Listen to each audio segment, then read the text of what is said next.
Okay. Correct that. I know. Why? Yes, that's going in. That's the intro. Our intro. Yum, yum, yum.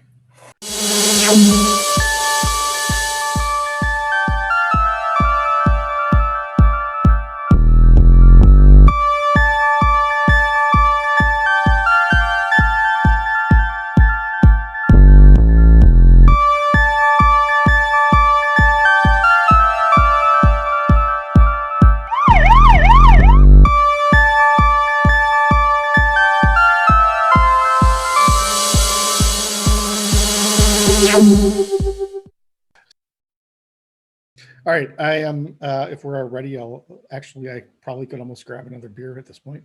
I'm Dan Carlson, 1/4 of the Lost Blokes. I have a line in Kugel Summer Shandy. I'm John Kadolf. I am one of the Lost Blokes as well. Very lost today. And I have a giant, well, what's left of a giant vodka sunrise. And Dan, it's pronounced Leinenkegels. Well, I like kegels. Yeah. Okay. I think well, on a base level, I'm sure that we all do, but it's not the name of the fucking beer, John. Move on. yes. Get over it. I'm Get over it sorry. now. I was going to ride that one for a while. Yeah, we sensed Well, that. we- That's why. oh, It's, but again- your stop is here. You're getting Yeah. off the bus, buddy. I mean, we all enjoy writing the kegels. We understand, but in this It's more case, kegels for me. I am currently drinking a combination of strawberry mead and a particularly citrusly filled G&T with blood orange gin, and then lemon and lime juice with tonic. Wow. We haven't had the band back together for a while, so I feel Yeah, like this we're is all in on Right? I've been I've looking missed you forward to guys. this. I've missed you guys For the too. band. Getting the band back together, man. that. Yeah. Yeah. I never got to say what it was, but it's Kincaid Devil's Gap Tropical. Ooh. What? So They've got it's basically a jalapeno beer, but it Oh. has some fruit flavors in there. Yeah, no, it's awesome, and I love drinking it on its own. Some people say like they can only have it when they're eating something, but no, it's delicious on its own. I like the heat. I'm the themadhatkatt. I am 25% of the Lost Blokes. Not gonna get me this time. Weird math name. And I'm drinking a Kincaid's Devil's Gap, but this is the Tropical version, so I think it's got like mango, pineapple. Yep, mango, pineapple and guava as the front runners. So the movie today is Words on Bathroom Walls. Chosen You've got by some words on bathroom walls yourself, kids. I do. Yes. Yes. I can't read any of them. Okay, 2 minutes. Words Go. on Bathroom Walls is about this this boy who moved to a new school, and because he's got things going on where he sees people, doesn't know why at first because he's not diagnosed, and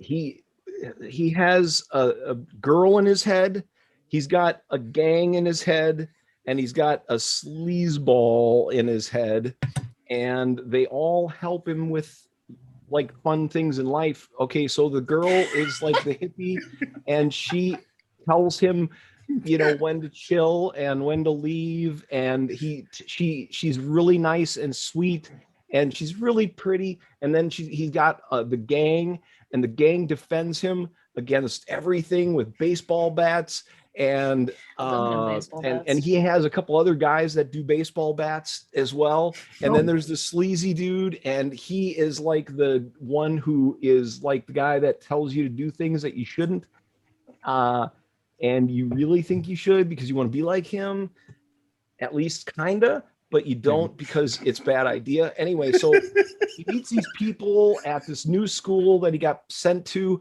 and they're all helping him work through it. And he meets this girl, and she helps him to work through it. And there's this big struggle between the father figure, which isn't his father, and his psyche, and he Which thinks contains that the archetypal father. Yes. and then it just turns out in the end that everybody loves him and really wants him to get better and wants to have good relationships with him. And wants him to enjoy life and his relationships. And I mean, essentially, yeah. Did you ever mention at any point that Adam has schizophrenia? Alexa, stop. Well, even though this is I wouldn't quite call it a coming of age story, it is a definitely growing up story. And even though a lot of the experiences that the main character Adam a lot of the things that he's going through are very similar to experiences I'm sure all of you had growing up. I related on a number of fronts, but there is also a struggle that seemingly no one else in the movie is struggling with, and that's that Adam, like right in the middle of his senior year of high school, has been diagnosed with schizophrenia. He started seeing things that other people couldn't, and then eventually he started hearing voices, and those kind of became what John referred to as the really nice, really pretty girl. The manic pixie dream girl Yeah, version of she does have schizophrenic a little hallucinations. bit of that vibe to her. Manic I will admit, when he first described her as like Dalai Lama meets Coachella, I'm like, oh, none of that is great. This is something that he is only like recently starting to deal with. And I guess maybe we don't know for certain that the diagnosis happened during his senior year. It may have happened in like sophomore, junior year, because it seems like they've tried a bunch of different medications and maybe some other clinical trials. Every medication known to man. Yeah. His mom has like really been, trying to be the super mom, especially since Adam's dad left them. I want to say, yeah, it was before Adam's diagnosis, I think. Yeah. And she, has, I think we see it at one point even, she has a mom binder, which is just full of all the things that she's read on online forums as far as getting help for teenagers with schizophrenia, treatment options, she's ready to do it all, move heaven and earth. Adam is very lucky to have her for a mother.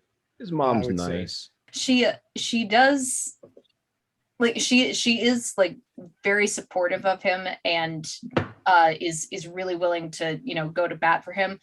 She also really needs an in-person support group, if she can find it, because she needs it. And it becomes very clear later on in the movie that she also needs a little bit of support here. Mm-hmm. The way that she put it, I'm gonna just chalk that up to stress and or pregnancy hormones. Oh, when she blurted out, you're not the only one going through this. Right. There are other people in this house too. That line that she says, like, it is about you. It's always about you. All of this is about you. And that's something that I've heard like in a number of different settings with a number of different impetuses. Another place that I remember hearing it is in the Amazon Prime series, Transparent. And in one of the later seasons, the girlfriend of the main character, who is an older trans woman, has kind of a same sort of flip out, for lack of a better term, as the mom does in Words on Bathroom Walls. And, like, not necessarily saying like, could you quit feeling sorry for yourself for 10 seconds and realize that I'm a human being too. And maybe, I'm a little bit tired of everything always circling around you and your experience. And I didn't really think about it until now, but even though this movie is like mostly about younger people, I think it also, has some really good moments for people who are parents or in a kind of parental role, because that's not always something that I think parents can admit, that they're human beings too, that they need a little bit of support, and that they actually are also individuals and don't want their entire experience to just being a parent who is constantly trying to help. To be able to step outside that role. Yeah. I was a occasionally. shitty kid, so I know that.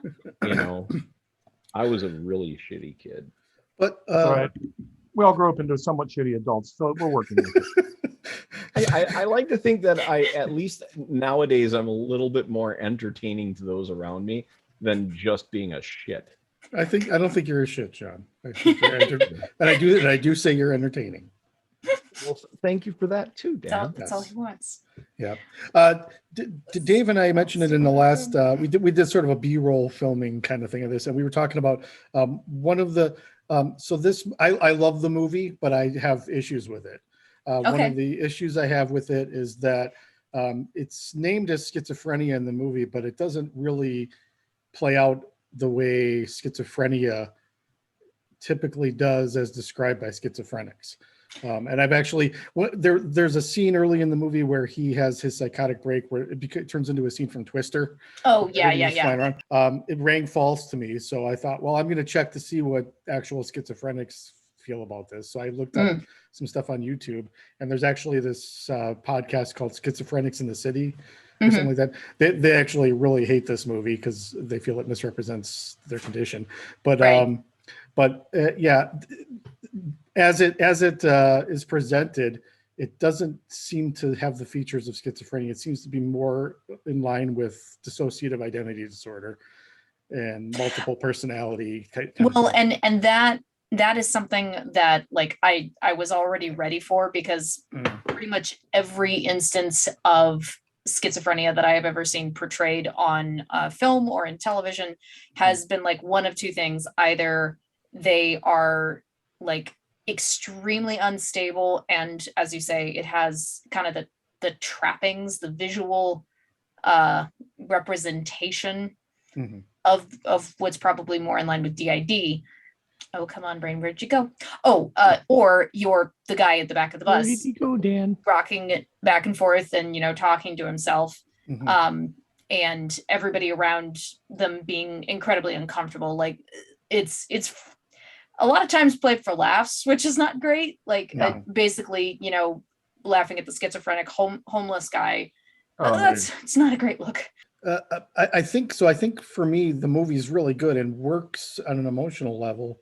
If they had just not named his condition, because it kind of reminds me of Donnie Darko, who actually probably would be mistaken for a schizophrenic, although he's actually seeing real things. He's not hallucinating. But we don't know that throughout the course of the movie. To me, his condition is almost always helpful in the movie, which is problematic because most people with this condition would not describe it that way. Yeah. The unfortunate side effect is that if you want to do an honest to God series or do an honest to God story about mental illness, it has to be more of a serious thing than a film thing, because mental illness is a level of complexity that can't be captured in 2 hours.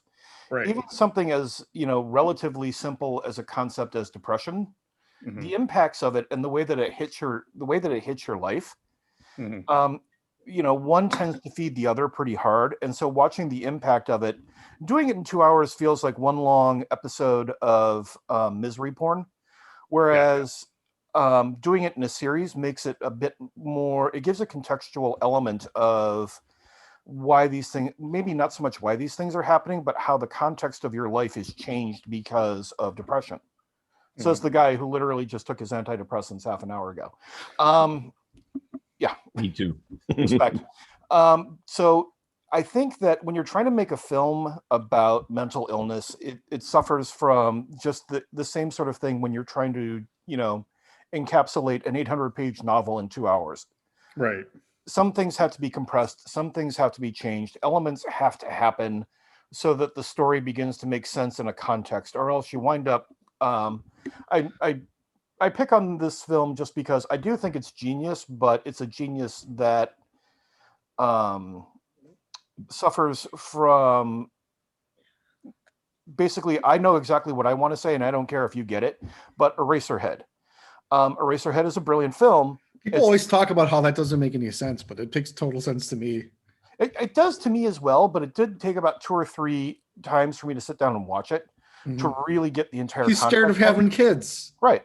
But there's also other elements of growing up and the fear of growing into adulthood and growing out of childhood that go with that. And I think that that's kind of I think that it's a very much, when you look at David Lynch, he is that mixture of worldliness and innocence. And I think that that's something that that film portrays, and it's something that he's done in like Blue Velvet. It's something he's done in a lot of other films.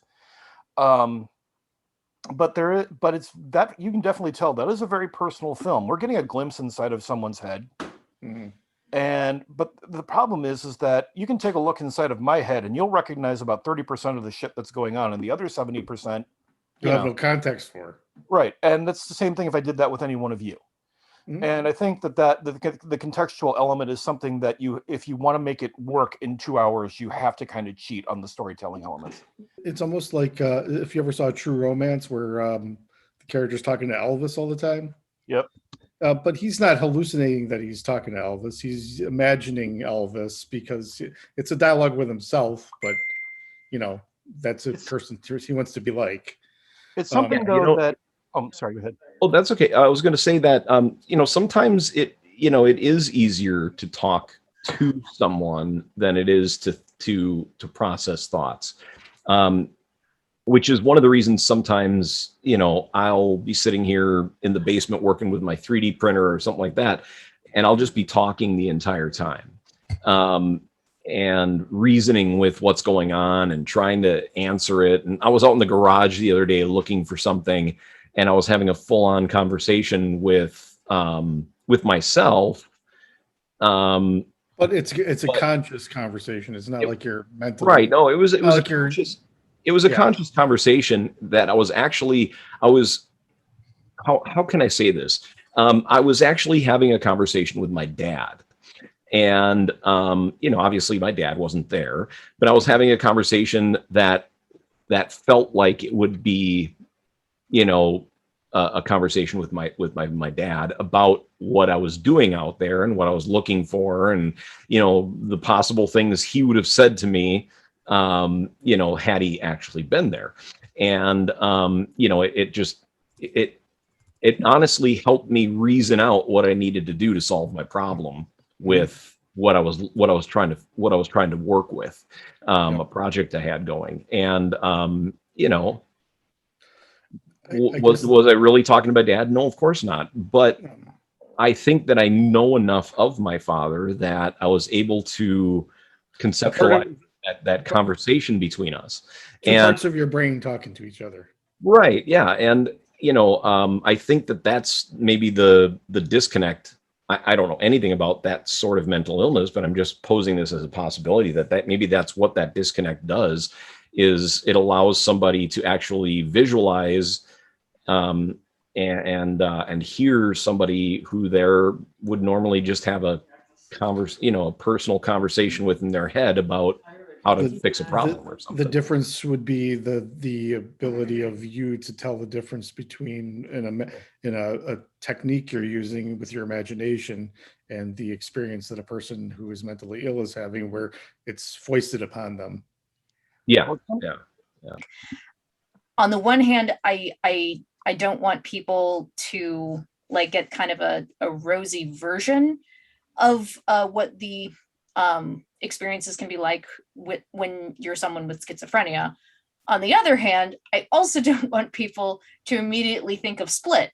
As far as this movie is concerned, Words on Bathroom Walls, I was actually, and maybe it was just because the bar is so fucking low, but this is actually, I think, a more compassionate, a more compassionate look into that experience. And I don't know that the filmmakers were, like out to, no, and the main help they were out to destigmatize make the a condition thoughtful movie. Well, and of course, like as far as the representations of Adam's hallucinations, like with the sequence in the chemistry lab being a little like way over the top and people saying like it's not like that. It's difficult to try to do that in a movie, or like, trying to represent something that technically speaking only one person can see is really difficult. So in some cases, I actually I haven't listened to that podcast, Dan. I have actually also come across some folks who have talked about it on Reddit, people who have schizophrenia, and a lot of folks saying like, the book was better. And That's like, usual, yeah. well, and a lot of people saying like, well, is it perfect? No, but it's better than these other things. It's definitely a step in the right direction. Yeah, for sure. step in the right direction, definitely. Because not only is it, showing the experience as often painful for the people experiencing it, but also, but it's also not, how to put this. It's not depressing. It's not a depressing movie. Yeah, it doesn't make you pity him. Like, it's not something, you hear a sad story and you feel like a small pang. He's got a lot of the same problems everyone does, but he's also got this yeah. that he's dealing with on top of it, and that Yeah, movie doesn't and- lose sight of that. That's cool. Yeah, I think there's a good balance between, like, he experiences a lot of the same stuff that other high schoolers do, but then there are points in the movie where Adam himself, he says things like, there is no cure, and maybe there will be it one day, but right now there's not. So this is what I got, and I don't want anybody to minimize it. I don't want anybody to, he doesn't say that he doesn't want to be coddled, but like, there is definitely, I think, some of that there. And this could go for just about any kind of mental health struggles. Me with my own brain things, I don't have schizophrenia, but there were a lot of things in this movie that felt very real to me, like his condition worsening from moment to moment. Well, maybe not moment to moment, but there is a distinct lessening and a distinct regression when he is treated either with respect or like he's being coddled, like people are afraid of him, like people find him to be a burden. And once he starts to go into that downward slip, that just amplifies the, otherwise kind of minor negative emotions he might experience throughout the day. And it definitely, in the end, we do get like a little glimpse of him sort of having some paranoid tendencies, because he's asking Paul if he's following him, and accusing him accusing him of wanting to send him away. But all of those things are amplified the more that people treat him like an outsider, but the more that people, don't treat him like as normal, because he has struggles with things that other people aren't dealing with. Like, you have to acknowledge that the thing is there, but not, as he says, let the illness become the person.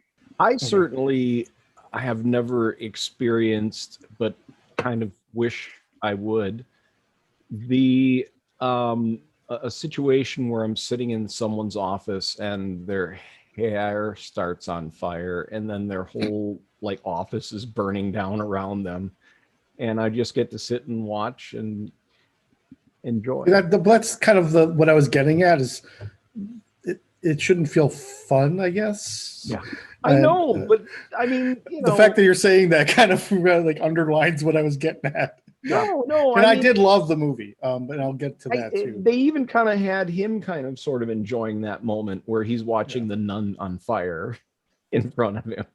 The same woman who was the bossy teacher in Donnie Darko. Yeah. And the thing about it is, oh my God, she wasn't she? Yep. He told me to put the cue card up my anus. That woman. Yes. That's her. I mean, dealing with just adolescence is hard enough. You're trying to get a line on why it is that you suddenly have these flashes of energy, or things hurt and feel more than they did when you were a kid. And now all of a sudden, this poor guy has to deal with the fact that his brain periodically just goes, By the way, we're going to go completely haywire. Enjoy the show. And there is a sequence in there where he's sitting there talking with the girl that he's really interested in, having to say, I am never, ever going to be normal. And, you know, it's something that we all kind of face as, you know, teens and adolescents, of that idea of what is normal and do I even want to be that? Right. In his case, it would be the thing that he would want most in the whole goddamn world. And he has to own up to the fact that that's probably never going to happen for him. And this is something that, you know, it's that shame and fear that comes with a knowledge of you are literally different than everybody else because of the fact that your brain doesn't function the way everybody else does. Well, and he completely really did not like the fact that that his medication that was working finally was giving him tremors.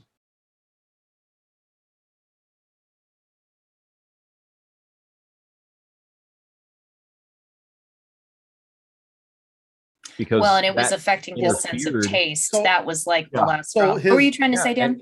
I'm sorry. Right on that, I just want to.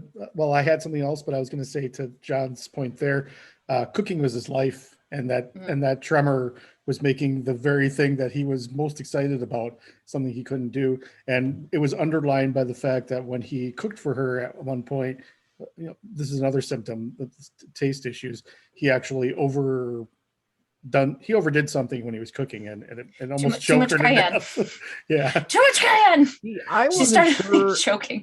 when I watched it. I'm glad you guys brought that up, because when I was watching it, I wasn't sure if that was his mother saying that his cooking was good, even though it wasn't. No, I got the very sense that he had a talent for it. Yeah, because I did too. But then it went back and happened. forth with me whenever I heard the mom say, "Oh, honey, it's so good." Like, I wasn't sure if it was the actor or if it was supposed to be like, I don't really have an opinion, but I support you, honey. I'm not really a foodie, although I mean, like, I enjoy making an omelet. I haven't made an omelet in ages, but I enjoy making omelets and stuff like that. But I love, there's a few cooking movies that I love. One is The 100-Foot Journey and things like that. And using cooking as sort of a way into relationships in a movie. And this movie, I think, was going in that tradition. So I think this is sort of, it wasn't, you know, I think it was genuinely trying to say that he's good at this and this is his ticket out. Yeah. Well, because Paul balked at his food too. But Paul might not. I mean, people don't like all this, you know, and like Paul might just have very narrow tastes. Well, and, Although also I mean, Paul oh. seems to like want to be pretty hands-off anyway, because he's still trying to figure out, like, to us it definitely comes across as like, you're still here. He kind of comes across as a dick at certain points, and then you have to you have to reevaluate the entire thing by the end, which I thought was well great. And I love when that happens, that whole reading of Paul's letter to, was it Sister Catherine? Hearing that was definitely one of the points of the movie where I was texting you guys, like, I like this movie, but I don't know if I'm going to be able to get through the review without crying. Yeah, I mean, it did the same thing to me. Do you think that it was written that way, where we are not supposed to trust Paul? Yes. Because we're supposed to have that insight. We're supposed to have as much information as the protagonist, as Adam does. And also, when you've got a situation where somebody's feeling. a stepdad and stepping into the middle of this sort of situation, I mean, that in and of itself is another one of those great kind of, like, it could be a traumatic thing, but it's always going to be a situation where you're having to adopt a relationship with somebody who is now literally a member of the family who you don't know. Yeah. And if you're a schizophrenic, that just doesn't make anything any easier when you're trying to get a line on who this person is. And there's that recurring line that Paul, that is his name Paul, I think, he says to Adam multiple times in the movie, and it takes on different meanings each time. I'm not going anywhere. Sometimes it sounds threatening. Sometimes it sounds like an attempt at comfort, and finally, eventually, it sounds like a promise at the end. Yeah. Well, and they do that with multiple lines in the movie. That one I think is one of the most obvious, and not in a bad way. Just it's obvious because it needs to be. And also because it's one of those, it's kind of a seemingly innocuous phrase until you put some kind of insinuation on it. Mhm. I'm not going anywhere can mean 1,000 different things. Yeah. And I mean, dialogue repetition is, you know, a pretty common thing when you're trying to establish theme and whatnot. But in this movie, it's used really, really well. It's, you know, shows that there can be both dark and positive insinuations with the same line. That's great. Especially when, you know, it's this movie that's showing the experiences of schizophrenia don't just mean this one thing. It's not just madness to be pushed away. It's not the other. It's not just hardship and burden on the people you're close to. Maya has a similar sort of line. You know, she says it a few different times, a few different ways. She said, hey, right here. And like when Adam's attention kind of wanders to the side because he's focusing on the hallucinations, and she's kind of trying to, you know, get him to refocus. And even though she says it in a number of different ways, it's never it's never frustrated quite or fed up. What's the word I'm looking for here? Exasperated. It's never in an exasperated way. Yeah. Like she does right here, which, it's you know, almost, coming from a teenage girl, that's something you'd expect her to say if someone's staring at her chest. Oh, I was also going to say it's probably something that she is used to saying to people as a tutor if they're not paying attention or whatever. Hey, right here. Even though, and I'm surprised that it came off like that his hallucinations were fun or helpful.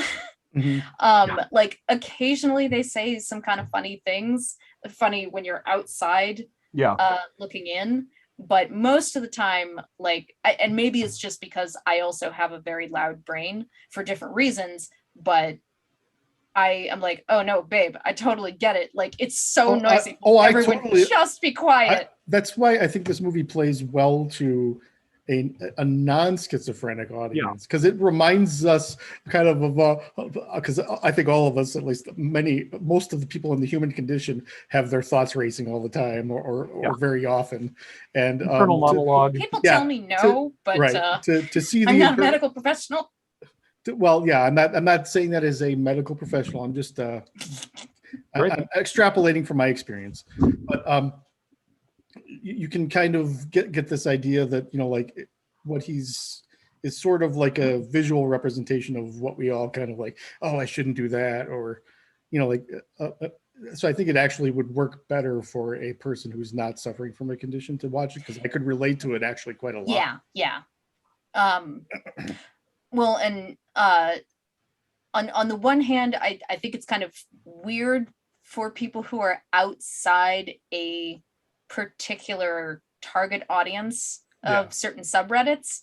It can also be a really good way to see folks having, you know, their unfiltered venting their unfiltered frustrations, and also sharing unfiltered the things that make them really happy. And like I said, what I was seeing people say about this movie, like, you know, it's like any other representation of schizophrenia that's not made by a person with schizophrenia. It, you know, seems kind of over the top, but it is a movie. There's a lot of truth in it for people who are not experiencing that, I guess, is what I would say. But yeah, that's why I think this is like, I don't know, this seems like a movie that could run in the mainstream. I don't think it's so sensationalized. Actually, I honestly think this is the least sensationalized representation of schizophrenia that I have ever seen.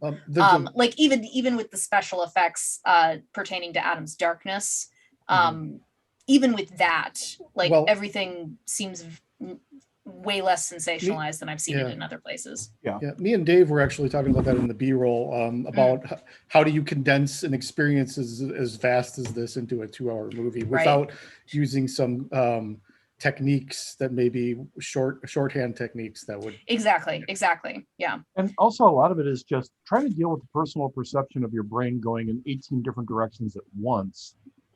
And, you know, the way that schizophrenia has always been explained to me is that it's the equivalent of like your brain having a grand mal seizure. And trying to actually find a way to quantify that in a visual way has got to be kind of a nightmare. I mean, this is the classic Well, and to example do of a this as a film. 2-hour film as opposed to like a mini series or an episodic show or something, or not episodic, but easily been. And to talk about the impact of this sort of thing on somebody's life, you need way, way, way more time. yeah, But and this is the classic we example. squeezed a lot into 2 hours here. Yeah, it's the example of a film to me that it really has the best of intentions, but due to the actual like format of what they have, they really can't go as far as they should to be able to explain what's going on with that character. One thing that this movie does with the different personalities that are talking to her is that they seem to be representations of her intuition or his intuition, which he's encouraged to listen to. And you shared that article a few weeks ago about schizophrenia experienced in other countries where it's less. Yeah, I think it was specifically in parts of Africa. So like not just another country, but like an entirely different culture, a relatively non-Western culture, apart from what has been westernized about it. But even though those people still reported to the person who was conducting that study, even though they reported that, yes, sometimes the voices would say negative things, mean things, or like destructive things like you should hurt yourself or you should hurt someone else. Yeah. Even though they did sometimes, or they reported still hearing those things sometimes, but it wasn't quite as distressing to them. It could be distressing on occasion, but like as in general, they seem to be going about their lives with it. Versus when the person conducting the study asked people in the United States, almost all of them reported being extremely distressed all of the time. And even if they had voices who were telling them, quote unquote, helpful things, or, kind of neutral. Yeah, or even just neutral stuff. Like even if it's just like wordless whispers, that's what I think a lot of folks with schizophrenia experience, like not necessarily distinct voices with names and personalities. Although I have read some experiences that sound like that, but a lot of people just report like hearing wordless whispers just all the time, like as though the people are standing right next to in the room with them. So even though they say like it's the voices in my head, most people usually report hearing the voices like it's someone is in the room with them. Yeah. As opposed to taking a megaphone and go, we are here, we are here, we are here. I think that's one of the weirder elements to deal with for somebody is that, I mean, a lot of us are very used to having our own internal monologue, and we know that it's our brain having a conversation with itself. But to hear, let's just say that some of us might have taken a few hits of LSD in the past, and the experience. No. Who could that have been? I don't know, but somebody told me. But part of the experience of that is that the hallucinations, and especially the auditory hallucinations, are not something that's that's inherent to your brain, but you're hearing stuff that sounds like it comes from a location relative to where you are in the room. So you're sitting there, tripping your balls off, and all of a sudden from, behind you and to the right, there's a voice going, hey, and you're like, and that's the closest I think I can ever imagine coming to an actual schizophrenic experience, where your brain suddenly goes, no, you're not experiencing this inside of your own mind. I'm expanding this out into the world. Enjoy the show. So it's an input experience rather than the self-contained experience that most people have when they have their thoughts. A lot of it is that, and I think that one of the things that psychiatrists have said is that LSD and schizophrenia are very, very similar in that it basically causes your senses to all begin to start an overlap element. And synesthesia and the perception of where things are coming from becomes a completely different element. And to me, I think that might be the closest, hopefully, I ever come to an actual element of schizophrenia, but the experience is still rather terrifying when you start hearing voices that are not inherent to your own mind, but instead are in the goddamn room with you, and you don't know why they're saying this and why they're there. Yeah, it's like the closest I can imagine coming to a schizophrenic experience. What Dave was saying about, basically hearing entities in the room with you. Not only is that experience, jarring and terrifying, or at least it can be if you're not expecting it. Yeah. Or if they're saying really shitty things to you. But then also other people's reactions to your reactions to the thing that they can't perceive just ramps that up. That kind of rang a bell with me. I don't know if it Yeah. means anything or resonates with anyone else, but you were mentioning in certain areas of Africa, they hear voices and they don't get terrified, or they don't.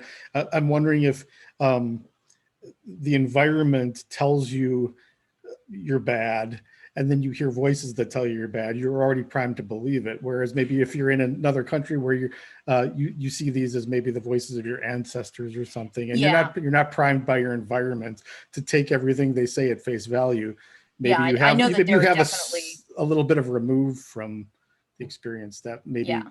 I think that there's also an element, though, that goes hand in hand with having grown up in a Judeo-Christian culture where you have read about, Jesus dispelling devils from those who were speaking, who were speaking blasphemies and this and that. And a lot of that could have been somebody who had schizophrenia. It could have been somebody who had Tourette syndrome. Thank you. That's the other term I was looking for. And it's a mental health issue, but because of the fact that, nobody really understood the concept of how mental health worked, people's minds should work fine. So if you're acting this way, clearly the devil is inside of you and needs to be cast out. And I think that is something that is a underlying element to how it is that we view mental health issues here in America, and how it is that we view it in most of the Western world. In Ireland, for example, they do take it a little bit. They're a little bit more mental health positive, because to a certain degree of Aren't they more Catholic? Sorry? Aren't they more Catholic over there? I would think that they would be more of the. Their Catholicism is a little bit different than most people's Catholicism. Okay. Because one of the things that Catholicism never really did in Ireland, and in other places as well, but Ireland in particular, the culture of Ireland bonded itself with Catholicism in such a way that Catholicism in Ireland turned out to be something that was almost uniquely Celtic. And I think that there is something about the animistic nature of how it is that Celts view the world in and of itself, that everything has a spirit, everything exists in and of itself as an object with a soul. That therefore, the idea of somebody who suddenly is speaking out like this and that, they could be a prophet, they could have a spirit inside of them, they could have this, but it's a bit more open-minded than you have the devil in you and it needs to be cast out. Also, him being transferred to a Catholic school, I thought was a great take on things, because again, here we are with the Catholic Church, and which has always been, especially depending upon who's running it, can be a mixture of both science and religion. We're trying to, one of the Jesuits I went to school with once said that, science is the how and religion is the why. I know there are definitely cultures where experiences that sound very similar to what we would describe as schizophrenia. In some cultures, it's almost like, they're touched by the divine kind of thing. Yeah. And actually, one of the things that I thought of, you were saying it resonated with you, like the environment and how people are treating you is what makes you interpret it as something bad. I also, especially the second time around, watching it, I noticed I noticed some similarities as far as the experience of people on the autism spectrum go, because like the classic showing, and I say that with air quotes because it's the reason that the stereotypical person with autism, is a socially awkward white male with very weird, narrow interests. That is one type of person on the spectrum, but the reason that people just assumed like that's the only type of person who can be autistic is because that's all that was ever studied, and routinely, and that's just not based on sex, but also on ethnicity as well, because there are, and it's starting to become more obvious as people are taking a little bit closer look at police violence in the United States, that some young Black men who have, been having violent outbursts or anything like that have either a neurotypical or a neurodevelopmental disorder or something like schizophrenia, where you're hearing and seeing things that other people can't hear or see, and the other people's reaction to that can amplify it so much. Obviously, there are lots of factors involved, and like I said, I don't want to, just as much as I don't want to paint folks with schizophrenia as, well, they just need help, they just need love and support and compassion. But I also don't want to paint them, as someone who is like helpless and less than. And that is like the way that Adam's mom treats him in a couple of scenes. I can definitely see him feeling like, you are treating me like a goddamn baby. And I don't appreciate it. I may be crazy, but I am a young man, okay? I'm a crazy young man, and I can make my own decisions. Yeah, I think the movie is very generous with all the characters. They all seem well intentioned. Yeah. Even the nun, who is kind of annoying, is coming from a place. Well, hey, the priest even says it. We're all flawed. I love the priest. I love him. So can we just take a second to talk about this priest who is like the best combination of a Jewish elder and Brad Garrett, who plays Ray Romano's brother in Everybody Loves Raymond? Because Andy, he's one of the two of my favorite actors in the whole world are in this entire thing, because it's him and Walton Goggins as Paul. Yeah. And both of them are sitting there playing characters that are really in kind of, especially in this circumstance, difficult circumstances. The priest is sitting there trying to get a line on handling this entire situation and trying to do his best by everybody involved, which is, not the easiest thing in the world. And now here you are, you're in a, and then Walton Goggins' character is Paul. You're in a relationship with this woman, and her child is having mental health issues. So, you're starting off a relationship, and you're also at the same time trying to do right by their child, a whole different dynamic that you are not used to. I think that out of the film, I think that those are the ones who really stood out to me in that. I mean, like the whole film, the characters, if we're going to sit here and discuss outside of the idea of what is a good representation of mental illness, but talking about the way that the actual characters are reacting to being in a circumstance with somebody who does have a mental illness issue, I think that they're very sympathetic, and I think they do a very good job of displaying how you try to handle it and how you adjust as you realize what is and what isn't working. And I just want to say, and this is like, sorry, I'm going to go off on a little sleaze tangent here. There's a moment where he. I thought you said there was no sleaze tangent. There's a sleaze tangent in this movie. Oh. Dan's here. There's a sleaze tangent. Don't worry, we'll find it. It's not really a tangent. It's more of a branch. But oh no, wait. I'm so sorry. You said there was no squishy tangent. Oh, no squishy tangent, but there is squishy approval. Oh, it is squishy approval on this. Yeah. Please continue. Okay, so there's a moment where he's in the confessional booth and he says, "So you're a priest at a Catholic school. So what, do people just come in here and talk to you about how they jerk off all day?" He's like, "Well, they're all between 13 and 18, so you do the math." And he goes, "As long as they don't do it in here." Yeah, no, he's so unbelievably chill. I really enjoy the priest. I think that's I was talking to one of the priests at our school, and he said one of his favorite things in the entire world was every time it's kids' first confession, and they have no idea what some of the sins actually are. So they're like confessing to like adultery, because, well, that's got to be like wanting to be an adult when you're not, right? I was very moved by the movie the first time. I watched it now 3 times because, but yeah, even last night I went at it last night with more of an attack philosophy, because I thought, okay, a lot of people don't like this movie. I'm going to look at it the way, or I'm going to try to keep their views in mind when I look at it. And Right. I still ended up loving the movie. I can see, I see it more as a first step in the right direction, rather than this A is not where, triumph. this is not where movies should ultimately end up when dealing with this. But Yeah. it's a cosmic leap from where it's been portrayed in the past. Yeah.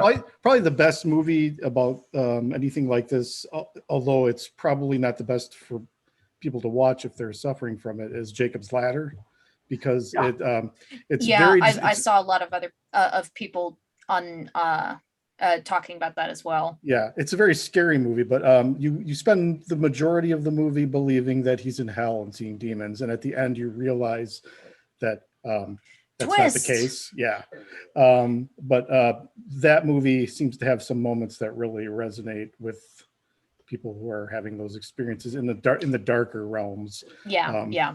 So there's a lot. There's probably a long way to go, but I think this is a great first step, and I thought it was really good. And it was fun. I know it's not right to say necessarily that it should be fun, but I it was think funny. It's a funny movie, and it doesn't play the condition for laughs, but it finds the humor in his experience. It finds the humor in his experience, and most of the time, perhaps even all of the time, the funny bits are things that Adam finds funny. Like we're chuckling because he's like either being really adorable and awkward, like he is throughout a lot of the movie, which props to the actor, by the way. I think he Charlie Plummer, who was he did a pretty good job. He's in another movie called Spontaneous, where teenagers spontaneously explode. And we're going to be reviewing that soon, because it's one of my favorites from last year. Good. It never feels like we're laughing at Adam or laughing at the things he's experiencing. As far as like what does a movie do, what should it do kind of thing goes, it makes us sympathetic, compassionate, even gets us on his side. The protagonist. Yeah, we're absolutely on his side. All right. Apparently John agrees. It feels like a movie that I should be able to take myself out of and try not to put my own experiences into. But I couldn't resist doing that, because there were a lot of things that I did relate to. Maybe just because he was dealing with normal stuff on top of all of his unusual situations. But crazy. People with mental health struggles experience things that everyone else experience. Yeah. Well, I mean, that was the way in to relate. What I'm saying is that's the way in I think that most viewers are going to find in the story. Yeah. Is by the way, I wasn't like getting on you. No. More saying it to like the general the populace. Ether. The yes, ether. I was saying it to the ether, like, she ether, judgmental much. Let's directly address the ether from now on. It was such a good film. When I saw it, I kind of figured that the Blokes would like it. And you thought right, at least in my case. I loved it. Yeah. Good. Everything's been pretty well covered. I mean, I just liked the vibe of the film, and the general gist of everything, where they showed, I think that they showed that he's and it's important to always know that people are way more normal than the situations that they're in. You know what I'm saying? That is an interesting, surprisingly enough, that is maybe the most like profound thing you've said this entire time. And that sounds like a dig. It's not. Not really. No. But that's like a really good way of putting it. Everybody has to realize that, everybody is a human being and experiences the human condition regardless of what situation that they've been thrust into. Mm-hmm. It's just that some people have additional struggles that they have to go through in life, and it's kind of our job to do what we can to keep those people grounded in the part of their lives that are the same as what we're experiencing, because I think, lets them deal with their extraordinary circumstances with the people who are best suited to do that with them. And The people who can accept the dark and twisty places. yeah, just accept the dark and twisty places, but shouldn't we all be so lucky? Yeah. When you address them, when you're spending time with people, with that kind of a situation, that you spend time with them for who they are as a human being, and not make them a talking point. Not turning them into an object just because they have a right. They are not their situation illness. They're themselves. But I wanted. It's amazing. It's amazing that we even have any consensus on reality when we're all given this separate organ to interpret everything that comes into it, and everything. It might be a little bit generous to say that we're all experiencing the same reality. Some sort of a consensus. We have a vague consensus. Yes. Yeah. Something kind of like one thing. Sort of. Yeah. That we call reality. Does the sun rise? Yes. Does it set also? Yes. All right, we agree on something at least. We have something in common. Go another day without murdering each other. Yeah. So I wanted to bring up another piece of entertainment that I think is within the same bounds as this movie, and that is the TV show Atypical. I haven't watched it yet. It's on my list. If you haven't watched Atypical, it's only 3 seasons, and it wraps up very nicely. But it shows you're in the life of a family with Sam, who is heavily on the spectrum, and but it's such an amazing show. I'm sorry, Dave and John were like both scratching their heads at the same time, and the way that it was, it was coordinated. For further viewing kind of thing is check out Atypical. I believe it's HBO. And I say press play. Okay. Dave, I'm going press play with the caveat of being aware that it's a film about mental illness, but at the same time, it's not the most accurate. But it's more about the way that we react to mental illness and living with it. Yeah. And how about your squishy approval? Oh, I definitely give this squishy approved. Yeah. The entire notion of having basically the equivalent of a Greek chorus following you around, having conversations. Right. Well, and being able to tell which part of your mind is sending the message in regards to who is actually speaking in the back of your brain. I'm sorry, but the idea of John sitting in front of that toilet while he was pulling out a toilet paper roll was not expected. So and then he throws it behind him like he's throwing it into the toilet. I'm just had a flush there. I love the movie. It's really good. It reminded me of Donnie Darko a little bit. Yeah, a little bit. A sunnier Donnie Darko. The humor worked. I was on his side. But much less nihilistic. Yeah, I love the. Not that I don't love Donnie Darko, I do. Right. Well, I actually don't think Donnie Darko is nihilistic, but we'll have to get into that if we ever review that. Another day. But yeah, it's entertaining. All of the characters are really well. Like I said, it's generous with all the characters. All of them are well-meaning. They're doing their best. Even the ones that typically in a movie like this would be the ones that are the antagonists, or even the bullies that are picking on him are doing that because that guy had to have skin grafts because of something that happened between them. Off his ass. Yeah. So I couldn't really fault him too much either. Everybody, it works. It's good. It was a a big surprise to see it because I had no idea it existed. So thank Same. you, John, I- for bringing it up.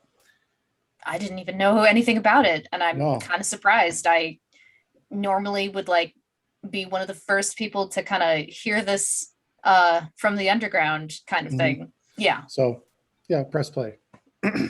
Kat? Also press play. I am a fan of any movie that chooses to humanize rather than demonize people with mental illness, especially one that is as misunderstood and as stigmatized as schizophrenia and related mental health issues, because plenty of people are aware about anxiety and depression, partially because a larger percentage of the population experience them, even if only for brief acute periods, rather than as like a lifelong Extended.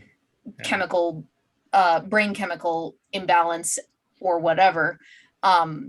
So I'm happy with it for that reason. And as you say, like, even if it's not a one-to-one representation, like some of that is it being a film, and things have to be visually interesting enough and engaging enough for you to accept the story's premise and to get you in there in the first place. So I this is the only movie that I could say that I would honestly recommend. Like, I don't recommend people watch Split. If you happen to, all right, but I'm not going to tell you to seek it out, kind of thing. I would watch this for a number of different reasons, not just like, let's say, instead of schizophrenia, Adam had more of a combination of brain things like I have. I wouldn't want to just watch it for that representation of myself. I think it's also a good look at just living with any kind of struggle in general. This just happens to be a particularly misunderstood and stigmatized struggle that you don't have to get a freaking PhD to learn that these people are human, learn that they have thoughts and dreams and ambitions, and that they're not just foil-hatted wackadoos, which is how most people think of schizophrenia. And maybe those folks on the street who do seem to be screaming at nothing and are wearing tin hats, maybe it wouldn't have gotten as bad as that if they had had someone to show them a little bit of love and understanding and compassion, even when their illness was making them violent or making them difficult to be around. So Adam's very lucky. Yes, she may not have done a perfect job, but Adam is lucky He showed up. that his mom treats the situation like she does. Even if she doesn't get everything perfect, she is definitely coming from a place of love and care. And also, most of the time, I feel like, except for a few points in the movie, she seems to, like, she keeps saying it, like, let's get back on the same team. She wants to not just have him grow up to be normal, like everyone else in their family, perhaps, or I don't know, maybe perhaps the father has schizophrenia too. It does seem to have a genetic component to it. Maybe that's why he left. We'll never know unless they do a sequel. But she seems to be coming at More it from a words place on of, bathroom yeah, walls. more words on bathroom walls. Paragraphs Even on more bathroom words, even walls. more words. But she's coming at it from a place like, you're your own individual person, you have your own talents and things, your own ambitions in life, and I want you to achieve whatever it is that's going to make you happy. You don't necessarily have to fit my definition of success and happiness. And it ends with a shot of trust in himself because he's actually Exactly. handling knives. Way to in go, a cooking Father show. Father Patrick. Yeah. He said you've got to learn to believe in yourself, got to learn to trust yourself. It's good advice for anyone. Yeah.